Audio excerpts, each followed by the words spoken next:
So, welcome guys. Welcome. I am Om from IIT Bombay.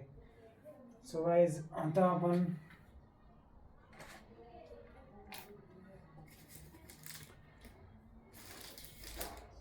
अब आज हम क्या करने वाले हैं, तो आज हम physics how to learn physics ये सीखने वाले हैं।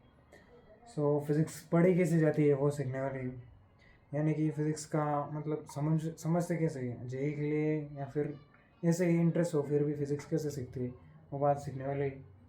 So first, how to understand physics, how to understand and learn physics. First बात है तो फिज़िक्स होती क्या है वो देखेंगे सबसे पहले। फर्स्ट बोले तो ये देखिए फिज़िक्स मतलब क्या होगा। फिज़िक्स फिज़िक्स ऐसा सब्जेक्ट है जिसे अंडरस्टैंडिंग लेवल बढ़नी चाहिए, यानी कि फर्स्ट आपको थियरी समझनी चाहिए। थियरी अगर आ गई आपको तो समझने जाए। सबसे फर्स्ट हम थियरी में कैसा है कि एग्जांपल ले तो काइनेमेटिक्स का। काइनेमेटिक्स में हमें क्या दिया हुआ है, सबसे फर्स्ट क्या दिया हुआ है, जैसे रहता कि हम लेंगे distance upon time that is equal to velocity. सही बात है। सो इसके बाद velocity upon time that is equal to acceleration. सही बात है ना। हाँ, तो इसको प्रूव करने का मतलब मीन्स इसको प्रूव करने का कि ये ही क्या होता है। अगर हम ये देखो, ये ए और बी यहाँ से यहाँ तक जाना है तो क्या इसे डिस्टेंस कहेंगे, और यहाँ से यहाँ तक हम जा रहे हैं जिससे भी हमें जाने में टाइम लगेगा, इसलिए हम डिस्टेंस अपॉन टाइम यानी कि वेलोसिटी कहते हैं। इस तरीके से हम क्या करेंगे, हर चीज़ को एक क्रिटिकल थिंकिंग के साथ सोचेंगे तभी हमारी फिजिक्स बिल्ड होगी। फिजिक्स हार्ड नहीं है, लेकिन कैसा है उसको बिल्डिंग टाइप। अब जैसे क्वेश्चन आप बोलेंगे बहुत ईजी है, लेकिन अगर इसी तरीके से आप हर एक बात को सोचेंगे, जैसे रोटेशन का एग्जांपल ले लेते हैं हम।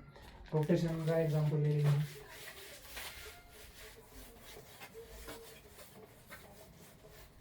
फर्स्ट रोटेशन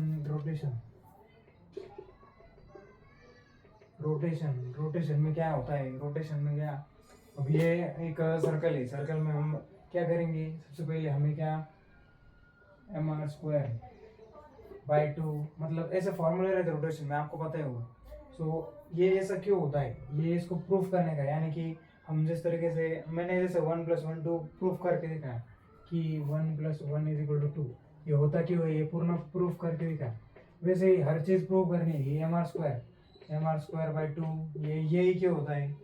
जिस तरीके से 2mr² मतलब 3mr² बाई 2, ये कि जिसका होगा उसका क्यों होता है, ये सब प्रूव करने के बाद ही फिजिक्स हमें समझ आएगी। पर फिजिक्स यानी कि हर चीज़ प्रूव करके देखो सबसे पहले, फिजिक्स अगर समझनी है तो। और कुछ टाइम नहीं लगता फिजिक्स सीखने में, फिजिक्स इज ईजी। अब जिस तरीके से फिजिक्स में फर्स्ट थ्योरी समझ लो, सेकंड चीज कॉन्सेप्ट बिल्ड करो। मल्टी कॉन्सेप्ट कैसे सीखिए, मल्टी कॉन्सेप्ट ये चीज़ के लिए आप अंडरस्टैंडिंग लेवल बढ़ाओ, यानी कि क्रिटिकल थिंकिंग करनी, क्रिटिकल थिंकिंग करो, क्रिटिकल थिंकिंग करो। उसके बाद थर्ड, प्रॉब्लम सॉल्व,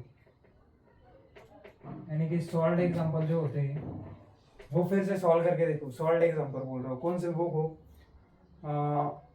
बुक हो, उस बुक से सॉल्व एग्जांपल सॉल्व करो, और वही देखो कि क्वेश्चन सॉल्व कैसे किया। फिर बाद में उसके बाद जो सॉल्विंग एग्जांपल्स है हमें जो दिए हुए प्रॉब्लम वो सॉल्व करो, सॉल्विंग एग्जांपल्स सॉल्व करो, यानी प्रॉब्लम्स वो सॉल्व करके देखो। यानी कि ये अगर theory concept problem solving solve and solving ये किया तो फिजिक्स इजी हो जाती है। सबसे पहले आप क्या करते हो, थियरी अच्छे से नहीं पढ़ते हो, इसी वजह से आपको कॉन्सेप्ट में थोड़ी सी गलती आती है। फिर बाद में आप प्रॉब्लम सॉल्व करने आते हो, सॉल्व एग्जांपल तो देख के सॉल्व हो जाते हैं, लेकिन इसमें क्यों आता है, मतलब इसमें प्रॉब्लम आती है तो क्यों आता है, क्योंकि आप सिर्फ कॉन्सेप्ट को यहाँ तक ही सोच पाए, इसको थियरी अच्छे से समझ में आ गई तो ये भी सॉल्व हो जाएगा और ये भी सॉल्व हो जाएगा। थियरी को मल्टी कॉन्सेप्ट, मैंने बोला ना मल्टी कॉन्सेप्ट अगर समझना है आपको तो क्या क्रिटिकल थिंकिंग करनी पड़ेगी। सो क्रिटिकल थिंकिंग करने के लिए, बिल्ड करने के लिए हाँ, जैसे कि मैं एस सी वर्मा बुक होता है वो पढ़ो, इजीली आई रोडो के क्वेश्चन सॉल्व करके देखो। आई रोडो नहीं हो रहे तो सॉल्व करके देखो क्यों नहीं हो रही, यानी कि थ्योरी से पढ़े तो भी चलेगा। आई रोडो करो, बहुत सारे बुक्स है, जैसे कि एक सिंगेज है, देखो सिंगेज, सिंगेज की थ्योरी पढ़ो फिजिक्स की। ये सब करने के बाद ही आपको फिजिक्स बहुत अच्छे से समझ में आ जाएगी। अब मैं काइनेमेटिक्स का एक वीडियो डाल दूंगा फिजिक्स के लिए कि काइनेमेटिक्स कैसे पढ़े, उसके साथ उसके हम प्रॉब्लम भी सॉल्व करेंगे जे एडवांस के। और जितने टफ टफ क्वेश्चन है, यानी कि IPHO इंटरनेशनल फिजिक्स ओलंपियाड उसके करेंगे, जे एडवांस के करेंगे, बहुत सारे क्वेश्चन सॉल्व करेंगे। सो बने रहिए, थैंक यू। इतना ही था, सिर्फ आप theory, concept, problem solve and solving ये सही तरीके से करिए, हो जाएगा।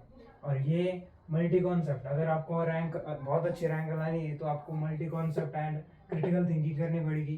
फिजिक्स हार्ड नहीं है, लेकिन आप सोचते हैं बहुत फिजिक्स हार्ड है, इट इज़ नॉट हार्ड। सो यही चीज़ होती है फिजिक्स में। अगर कोई डाउट हो तो कमेंट में पूछिए। Thank you.